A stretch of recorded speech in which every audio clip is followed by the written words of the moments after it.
Gaano nga ba katotoo na itong si Don Troliano ay posible nang mapunta dito sa Converge Fiber XS?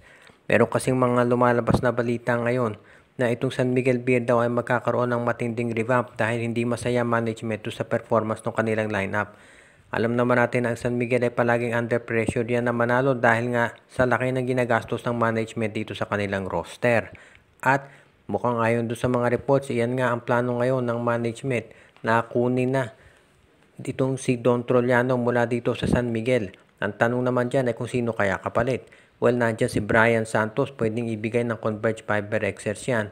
O kaya naman, baka may ma-involve dito na pangatlong team, hindi pa natin matiyak. Ang maliwanag dito, kung mapupunta si Don Troliano dito sa Converge Fiber Xers, abang malaking tulong yan para dito kay Coach Franco Atienza or kay Coach Delta Pineda, depende kung magti-take over na si Gob.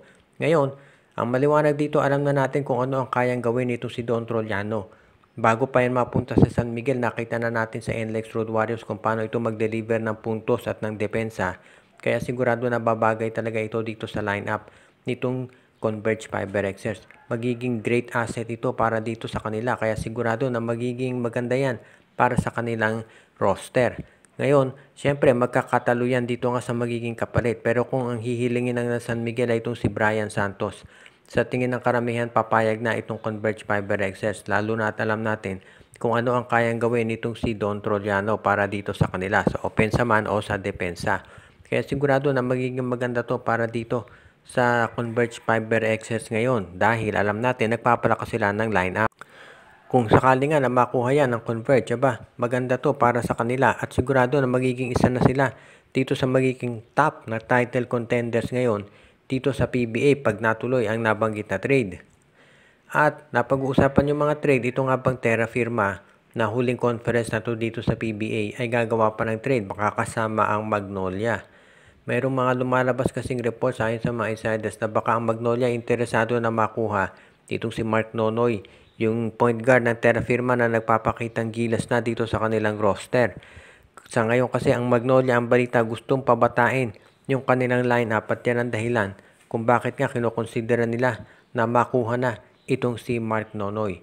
If ever matuloy ang trade na yan, maganda to para dito sa Magnolia Chicken Templados dahil alam natin na mahusay na player si Mark Nonoy.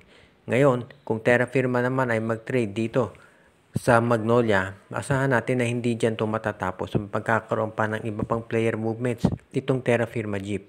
Dahil dyan naman talaga sila kilala, yung pamimigay ng mga top players nila dito sa SMC. Kaya kung mapunta si Mark Nonoy dito sa lineup ng Magnolia, asahan natin na si Kim Marcarino naman mapupunta yan sa San Miguel.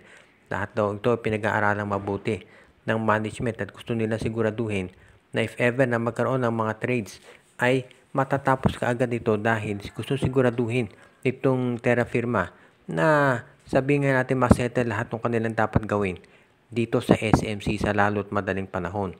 Siyempre maraming fans ang matutubak kapag nawala na Terra Firma dito sa PBA dahil never naman talaga ito na naging seryoso sa paglaban sa kampyonato at sabi nga nila walang ginawa kung hindi mamigay ng mga top players nila dito sa SMC.